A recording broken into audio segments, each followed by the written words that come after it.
Yesu ashimwe cyane.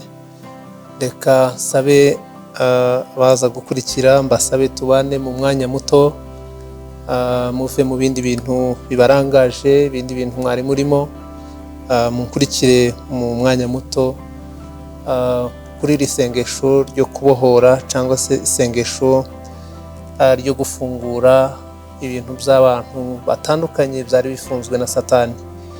Reka dusenga Imana. Data, ndagushimira kuri kumwe natwe, ndagushimira kuri mu ruhande rwacu, ndagushimira ko wadutoranije, ndagushimiye ko turi abagaragu bawe, ndagushimiye ko turi ubwoko bwawe, ndagushimiye ko tuzi mu mazina, kandi isi n'ibirimo byose biyoborwa nawe, biyoborwa n'ijambo ryawe. Ubwo ngiye kuganiriza abera, abantu bafite ibibazo bitandukanye, ndagusabye Mwami kugira ngo uze kubohora imitima, ibitekerezo, imibiri ifite ibibazo, tabarwe nawe. Urakoze kandi ushimwe kuduhaye umugisha n'imbaraga. Isengesho ribohora, isengesho rirema, isengesho rishiraho inzira ahatari inzira hakaboneka inzira, niwe uzuca inzira aho zitari, kandi iyo uvuze byose birashoboka, iyo utegetse ibintu byose birakunda, iyo uvuze abantu bose barakumvira, barakubaha, kuko niwe ufite ubuzima bw'abantu mu biganza. Iyo uvuze ngo umuntu abeho, abaho. Iyo uvuze ngo nasinzire ave mu mubiri, aragenda. Ndagusabye Data kugira ngo ukore ibitangaza bikomeye, utanga umugisha ukomeye, utanga imbaraga zikomeye mu bwenge budasanzwe mu bantu b'Imana. Bakwereka abasaza, abakecuru, abasore n'inkumi, abagabo bakiri bato, abagore bakiri bato, buri wese aho yicaye umuhe gutuza no kwizera. Abarwaye ubwoba, abarwaye gushidikanya, abafite ibibazo bitandukanye mu buzima, ubatabare kandi ubabere igisubizo. Nizera imbaraga, nizera gukora kwawe, nizeye ibitangaza biva mu biganza byawe Mwami. Ubwo ngiye gusengera abantu, ubwo ngiye kuvuga ibintu bigomba gufunguka, ibintu byari bifunze kugira ngo bibonerwe ibisubizo. Ndakwizera kandi nzi yuko uza kubikora, ko uri Data, uri Imana, kandi uratwishimira. Des enfants-là, bémérité compteur de la rimeria, sanko edelema. Beretse Mwami abakurikira bahabwa ihumure, bahabwa ubutabazi, bahabwa ibyishimo, bahabwa kwizera, bahabwa urukundo, bahabwa umutima utuje, bahabwa kubabarira. Kandi turasenya imigambi yose y'umwijima. Hari imbaraga zitsikamira abantu, abantu benshi baratsikamiwe, batsikamiwe na Satani, bigatuma batakunda Imana, bigatuma batagira amahoro yo mu mutima, bigatuma batagira ibyishimo. Turasenya izo mbaraga zitsikamira abantu, ubwoba, gushidikanya, kutagira amahoro, kutagira umutima utuje. Iyo migambi ya Satani niyo twirukanye, niyo dusenye. Iyo migambi y'umwanzi y'umwijima niyo twirukanye. Dusabye uburinzi bw'ijuru, dusabye utabazi bw'Imana ngo bugote abakurikira. Kandi agushimiye kutanza umugisha n'ihumure no kurindwa no kunyurwa, abantu kunyurwa, abantu kwishima, abantu guca bugufi, abantu kumenya ko uri umuremyi, uri umucunguzi ubuzima bwabo. Satani ihuma abantu amaso bakagira ubwoba, bagatinya. Abantu b'Imana, abantu waremye mu ishusho yawe, batinya Satani, batinya abadayimoni, batinya imbaraga z'umwijima. Kandi ari ibikangisho, ari ibintu byapfuye, ari ibintu bitavuga, ni ibintu bitagira ubuzima, ni ibintu bitariho. Niyo mpamvu nsabye Mwami kugira ngo abera bawe ubahe imbaraga, kandi ubahe kumenya ko ubakunda. Ndizera ko bakumva, kandi ndizera ko bakuyoboka, bagukorera, kandi bakagenda uko ushaka. Ndizera utware, ndizera guhembura kwawe, ndizera ubutabazi bwawe, ndizera ibyishimo bitangwa n'ijuru, ndizera banda la ridesiva contre de vie ergenema. Ndagushimiye Mwami kutanza imbaraga, kutanza ububyutse, kutanza ibyishimo bikomeye, amahoro, kubabarira, guca bugufi, kwirinda no kumva Imana. Urakoze kandi ushimwe kutanze ubuzima bwiza. Hari abafite ibibazo by'indwara zigenda zigaruka, baryama bakarara barwana n'imyuka mibi, abantu barara ku magufwa, barara ku mibiri y'abantu bapfuye, imbaraga z'abadayimoni, abantu bisegura imyuka mibi, abantu bisegura imbaraga z'abarozi z'abapfumu. Iyo myuka turayisenye mu izina rya Yesu. Turakingura itara ry'Imana, turakingura umugisha w'Imana ku buzima bw'abantu. Mwami, abantu babashe kumenya ko Yesu ari we utanga ubuzima, ari we utanga amahoro. Abantu bareke kwizera shitani no gukorera shitani no kuyoboka shitani, ahubwo basenyere shitani kugira ngo bamenye Imana, bamenye ijuru, bamenye ko bazabona ijuru nibakiranuka, nibirinda, nibasenga, nibaca bugufi, nibumvira. Ndizera gukora kwawe, ndizera ibitangaza byawe. Tanga ihumure kandi utange kunyurwa no kunesha, urukundo, amahoro yo mu mutima, kandi no kugenda uko Uwiteka ashaka. Urakoze Mwami, ubwo ngiye kuganiriza abera, bahumurike, batinyuke, bamenye ko imbaraga bafite zishobora gusenya imigambi y'umwanzi, bamenye ko ari Uwiteka usenya imigambi ya Satani. Urakoze Yesu kubohoye imibiri, imitima, imiryango, ibyifuzo, imishinga, ubuzima bw'abantu uhemburwe n'Uwiteka. Urakoze Mwami ko waturemye mu shusho yawe kandi udukunda, utwishimira, udufite muri gahunda ibintu byiza kandi bikomeye. Ndagushimiye kandi aguhimbaje, kutanze kubaho, kutanze kurama, kutanze ibyishimo. Mu izina rya Yesu nsenze, urakoze. Amen. Yesu abaho umugisha kandi Yesu akomeze abarinde, abanezeze, abashigikire. Mugubwe neza, mwumva Imana, mutinyuke kandi mumenye ko Uwiteka bakunda. Imana yaremye ijuru n'isi, ni dufite muri gahunda, ni dufite mu mugambi wayo, kandi niyo dukorera, ni nayo twizera, ni nayo tuhimbaza, niyo turamya, niyo yadukuye mu byaha, niyo tuzakomeza gukorera. Rero ndabibutsa ko twakomeje gahunda ya deliverance, gahunda ikomeye, gahunda yo kubohora ibintu bitandukanye. Reka mbasobanurire neza. Abantu baribaza ngo ese ni gute Imana itanga umugisha, ni gute Imana isenya ibintu Satani yubatse. Reka mbabwire mwabagaragu b'Imana, hari n'igihe abantu bibaza ukavuga nti nje ndi kure ya Bishop Rubanda nk'umuhanuzi, nubwo agiye gusenga isengesho ararisenga ari muri Afrika, nanje ndi mu Bushinwa, ndi Canada, Imana intabare koko?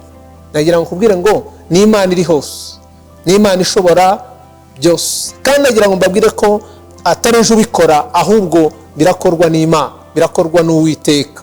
Nje ndakanwa ku Uwiteka, ndakanwa ku Mwami w'abami, ndiho ndavuga ibyo mpawe na Data.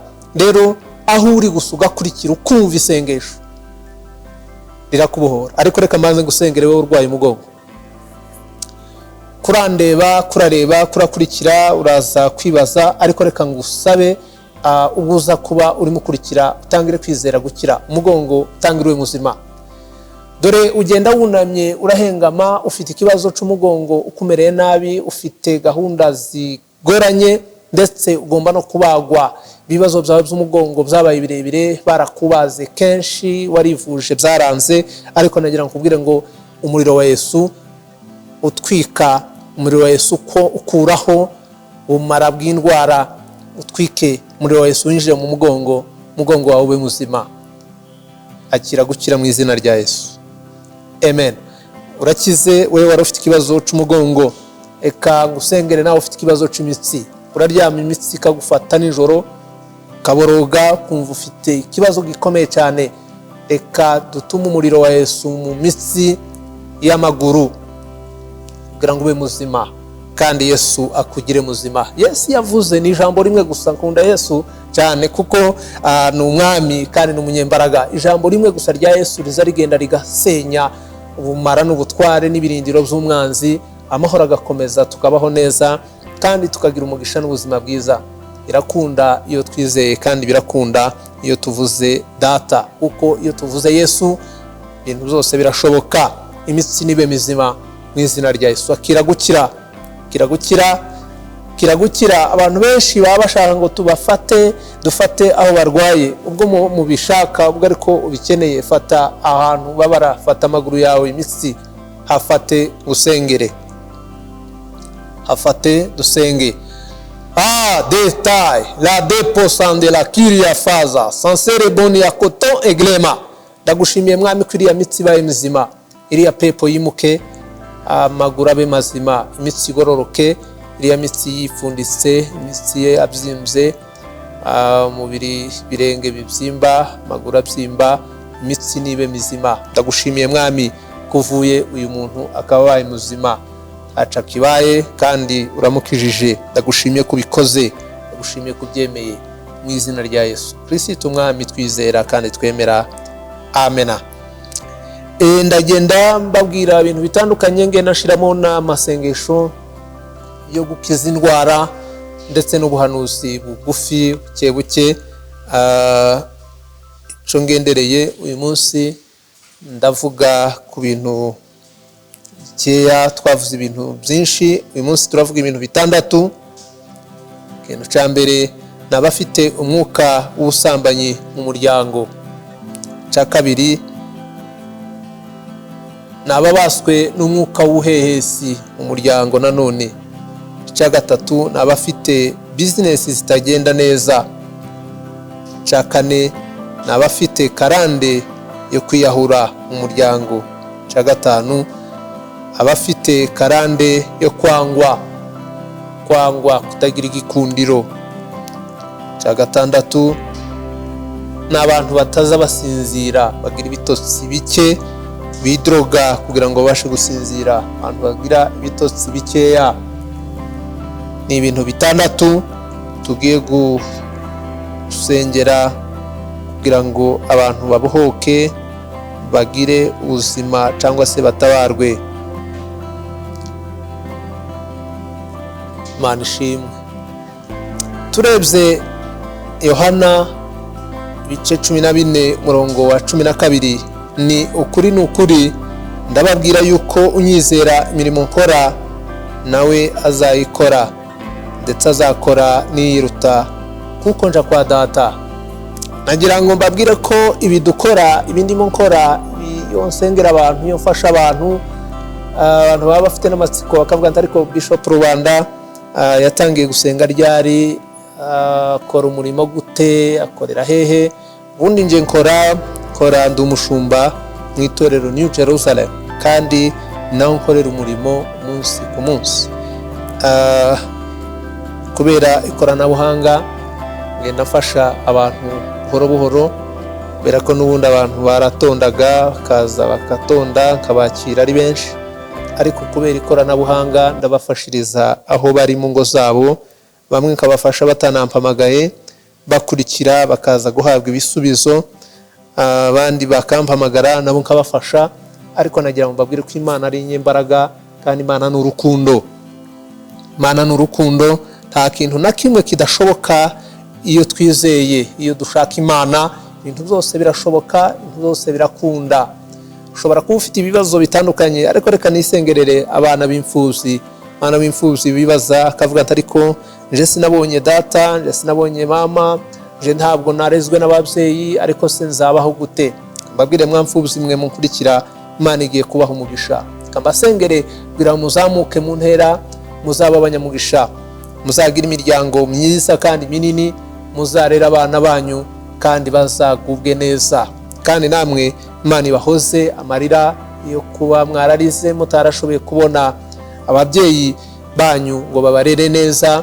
Ariko nagira ngo mbahumurize mbabwire ko Yesu ari umubyeyi ukomeye, kandi Yesu ni umubyeyi mwiza, azakomeza kubana namwe. Imana yakurinze kuva uvuka ugakura bigoranye, ariko ukabaho, ukiga, ukabaho, ukagira ubuzima.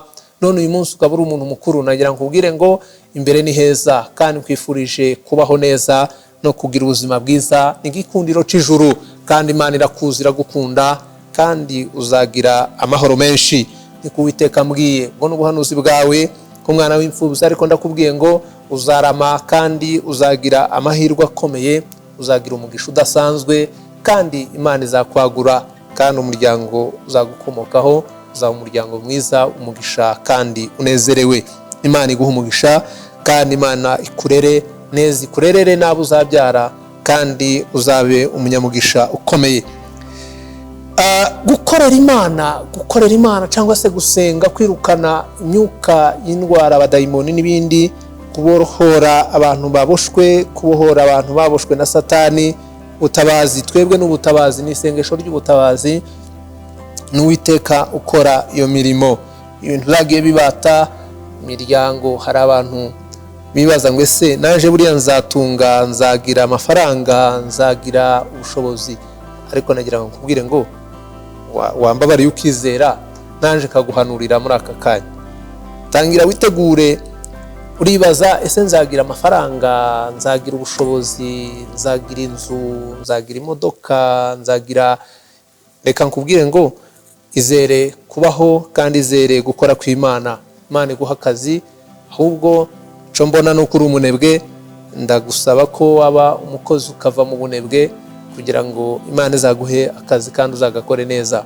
Imana ni kwagure, guha akazi, guha ibyo ukora, utera imbere, ugira ubuzima bwiza n'umugisha uva ku Mana.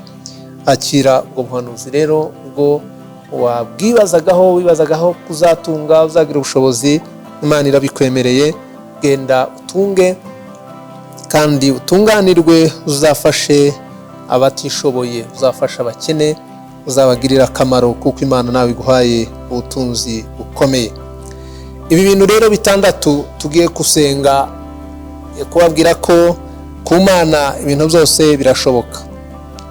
Ku Mana ibintu byose biroroshe, ibintu byose birashoboka imbere ya Data, imbere y'Imana. Nitwizera, nidufata Yesu tukamushira mu buzima bwacu, tugafata Yesu tukamwiyegereza, tugafata Yesu tukamugirira icizere, tugafata Yesu tukumva turamukunze, nagira nkubwire ngo ibintu birakunda, ibintu birashoboka, urahabwa imbaraga kandi Yesu aragukoresha. Yesu akoresha abantu bose bamwizeye, abantu bose bamushaka, abantu bose bamukunda, abantu bose bamukeneye, Yesu arabakoresha. Rero niwizera kumvira Mwuka Wera, Yesu azagukoresha kandi uzaba umuntu w'agaciro mu muryango, mu itorero ndetse no mu gihugu. Ibi bintu rero tugiye gusenya umwuka w'ubusambanyi, umwuka w'ubusambanyi mu muryango. Iyi pepo tugiye kuyihagarika kandi murahabwa kubohoka, niko Uwiteka avuze. Umuryango wawe Imana irawutabara. Reka dusenge. Data, ndagushimiye kuri mu buzima bw'abantu. Igikomeye nuko uvuga amabanga ahishwe. Iyo wamaze kuyahishura, umuti uba ubonetse, igisubizo kiba kibonetse, ubutabazi buba bubonetse, amahoro abatashe umuryango. Uyu mwuka w'ubusambanyi muri uyu muryango turawuhagaritse.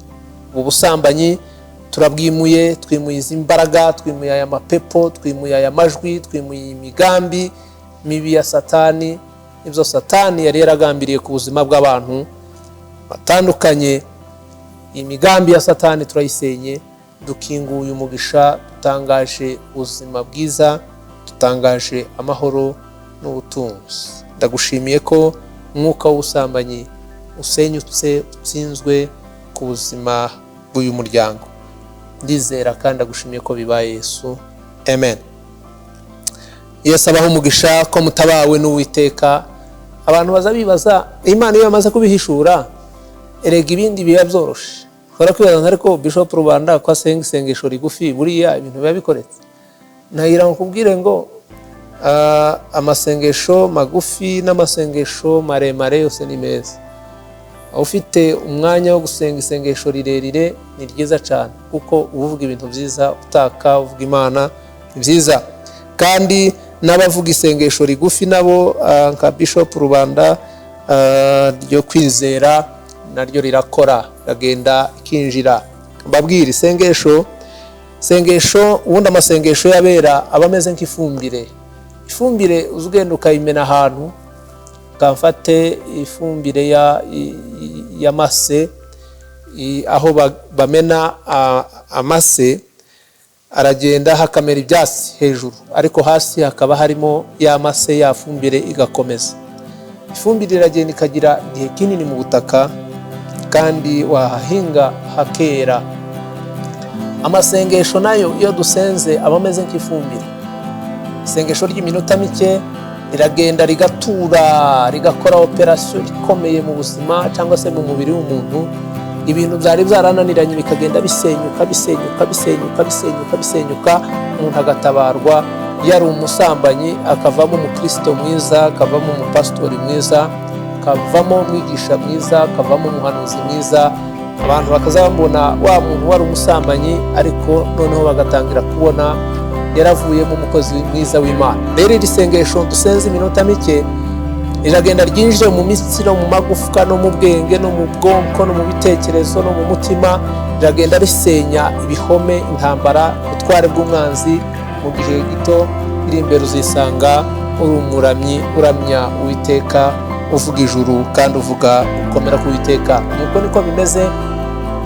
Kubera dushaka gufasha isi cyangwa se abantu benshi bari hirya no hino ku isi, dukoresha umwanya muto, ariko uwo mwanya ugakora ibintu bihambaye, ibintu bikomeye, kubera ko tubyemera kandi tubyizera. Yesu rero ko tumuzi, tuzi imbaraga ze, tuzi gukora kwe, iyo tumuvuze tuba tuzi ko hari ibintu bikomeye.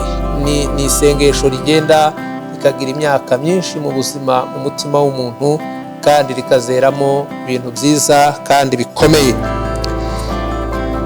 Shobora kuba ari umuntu udashaka Imana, utanayemera.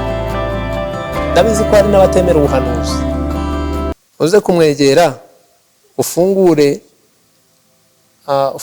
izi nyigisho, iyi deliverance uyifungura uri hafi ye. Ntumubwire ngo akurikira, ariko ufungura uri hafi ye gusa. Nugira amahirwe agakurikira, kumva hari ikintu kiri bwinjire muri we, hari ikintu cinjira mu mutima, hari ikintu cinjira mu bitekerezo bye. Kubera ko iyo tuvuga ibintu by'Imana cyangwa se amagambo y'Imana, cyangwa se iyo dutangaza Imana, tuba tuvuga dushigikiwe, duherekejwe, tuba tuvuga iby'ijuru. Kandi iyo tuvuga amagambo y'ijuru, aragenda akinjira, agasesera, akinjira, akagera kure, kubera ko n'Uwiteka ubikora. Ntabwo ari twe, ntabwo ari imbaraga zacu n'ubwenge bwacu, ahubwo ni ugukora ku Mwami, ni ugukora kwa Data, ni ugukora ku ijuru. Ijuru rero nuko rikora, ijuru nuko rigenda rihindura ibintu.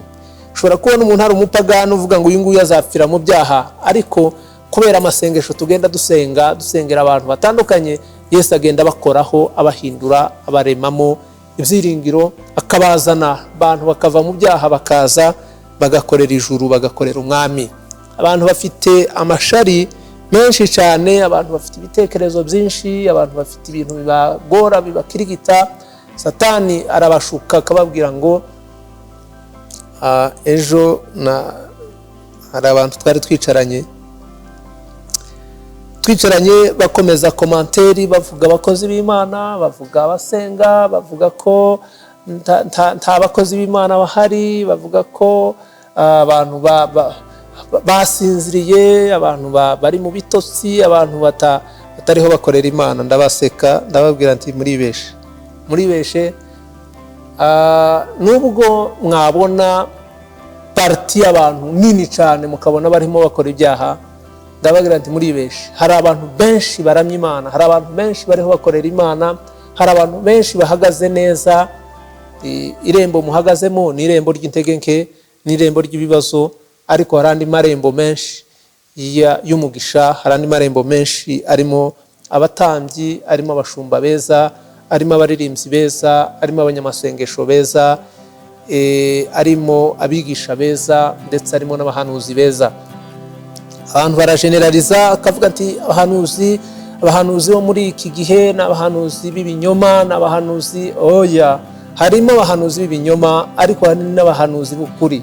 Ibyo byamyeho, byahozeho kandi bizahoraho, ariko abakorera ijuru, abaramya Umwami, abahanura ukuri, abashumba beza, abapasitori beza, abigisha beza, abahanuzi beza, abaririmbyi beza barahari, kandi ni benshi kandi cyane. Ariko umwuka w'Imana icyo ashaka nuko abantu bakora, banahinduka. Nabo babi bari mu byaha nabo turabategereje ko bahinduka.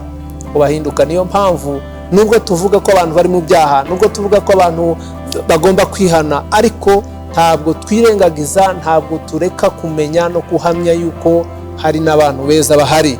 Abantu beza barahari, niyo mpamvu isi ikimeze gutya, niyo mpamvu tugenda, niyo mpamvu mubona ibintu byose birimo bikorwa, niyo mpamvu imvura n'izuba byose tubibona, niyo mpamvu tubona abantu bagenda bakora.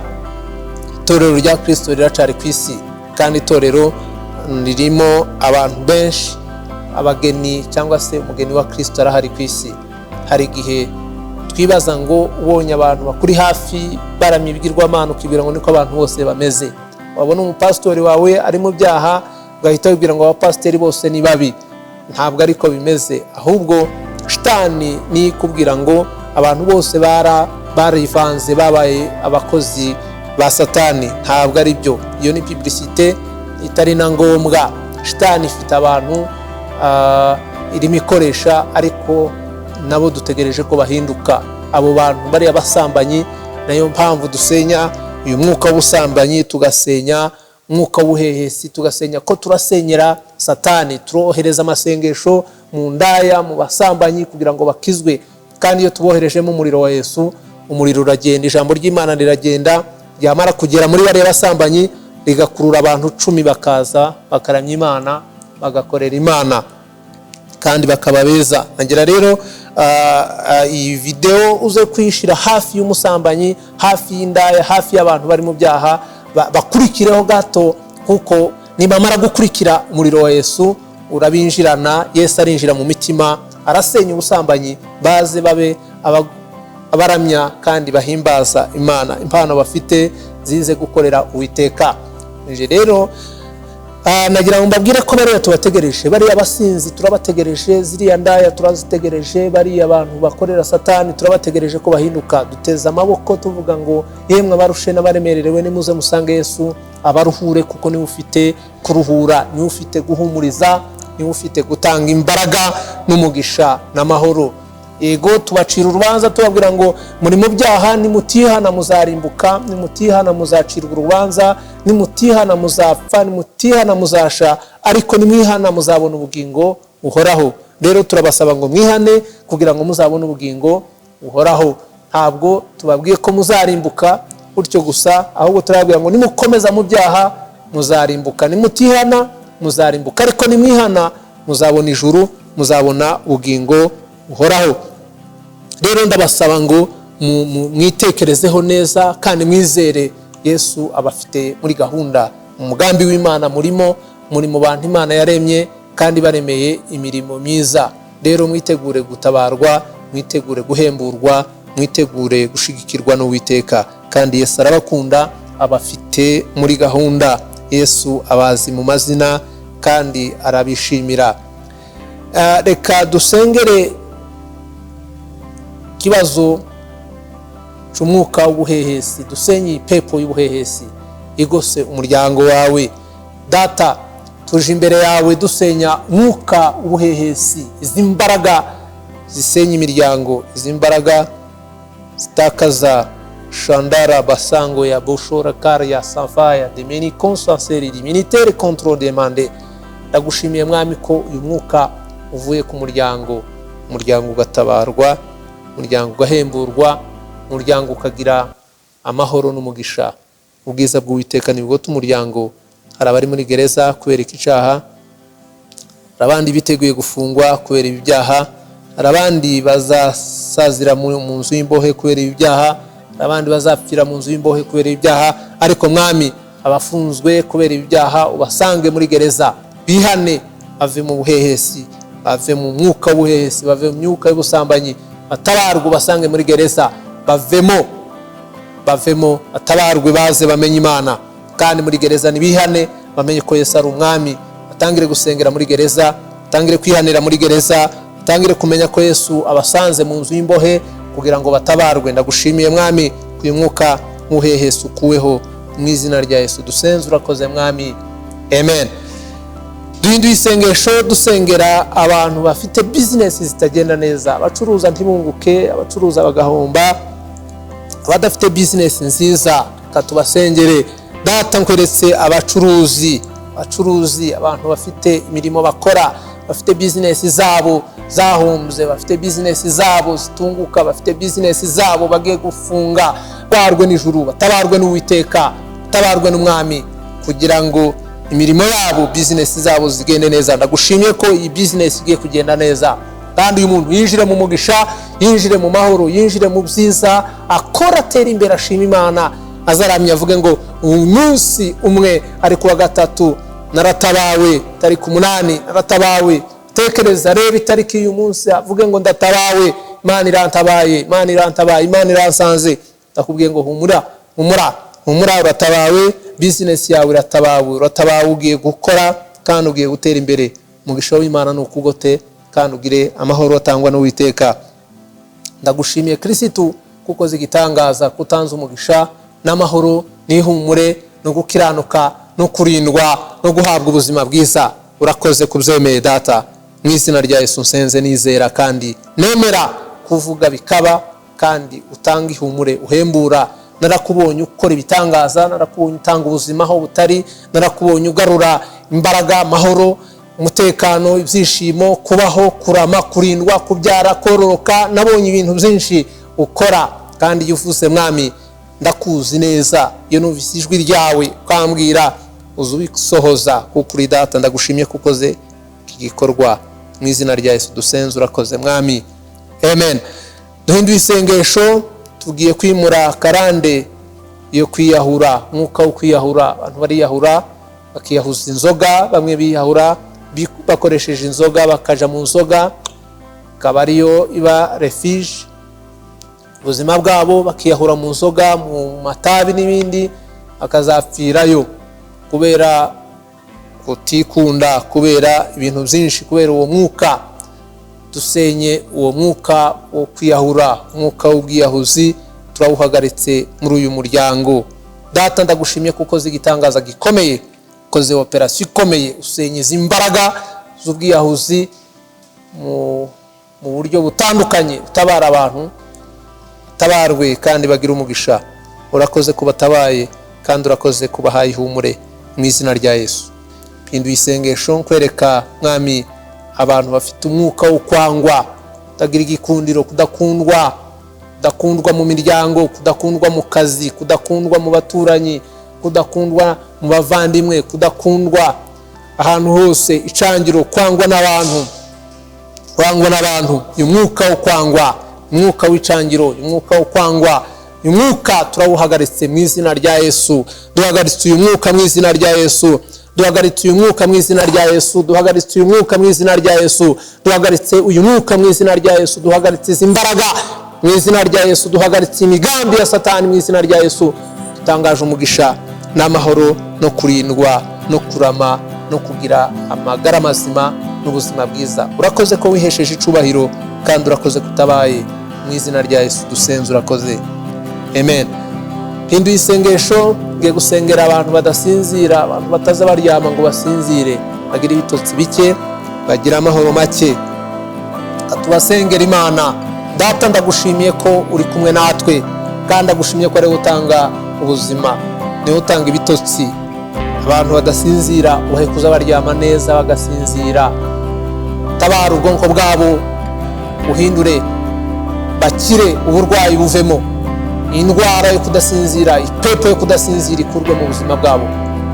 Ubwo barya bakanywa bakire no gukira. Ndagushimiye ko watabaye, mu izina rya Yesu.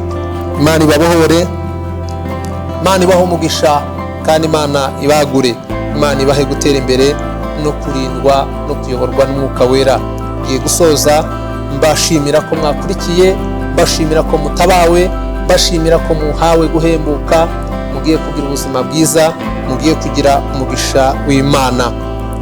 Zaza mbafasha kubera ko tubikora ari kuwa gatatu, deliverance tukayikora kuwa gatatu.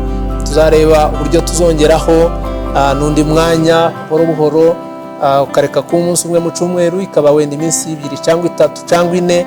Tuzabisengera turebe icyo Imana izatwemerera, kugira ngo tugende dushiraho topics zitandukanye zifasha abantu aho bari hirya no hino, abari mu kazi, abari kwa muganga barwaye, abarimo bavura, abafite ibintu, hari ibintu byinshi abantu babibaza.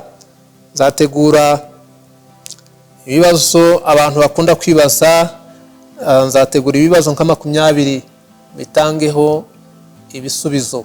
Kuwa gatatu nzaba nateguye ibintu nka 20 bibazo, nzabibaza Imana imbwira ibintu abantu barimo bibaza cyane muri iki gihe. Kandi namwe mushobora kuba munabifite, muze kunyandikira kuri email cyangwa se telefone, muhamagare abantu bafite ibibazo bashaka kubaza Bishop Rubanda, mwabibaza kazabaha ibisubizo. Ibintu mubona biri bigezweho bibangamiye abantu badafite ibisubizo, mubibaze nk'umuhanuzi mushumba, zabaha ibisubizo kuwa gatatu. Mubibaze rero, mufite umwanya guhera uyu munsi kugera kuwa kabiri. Abafite ibibazo bashaka kubaza mwanyandikira, email yanjye muraza kuyibona, ndetse na telefone murayifite. Matsiko ibibazo mufite bitandukanye mwambaza, mushobora kwibaza ngo ese Bishop kwabwiriza uri umuntu yamubona ate, umuntu yamubaza ate, umuntu yamugeraho ate? Rwose ndaboneka kandi nabasubiza, kubera ko ibyo mwibaza bitandukanye. Hamwe n'Imana tuzabaha ibisubizo, kuko niko kazi dushinzwe, gufasha abantu batandukanye bari hirya no hino ku isi. Mbifurije rero umugisha w'Imana, gukunda Imana, kuramya Imana, kubaha Imana, kubaha abashumba banyu, gukunda abashumba banyu. Ndabifuriza gukomeza gutekereza uko nari ndiho mbibabwira.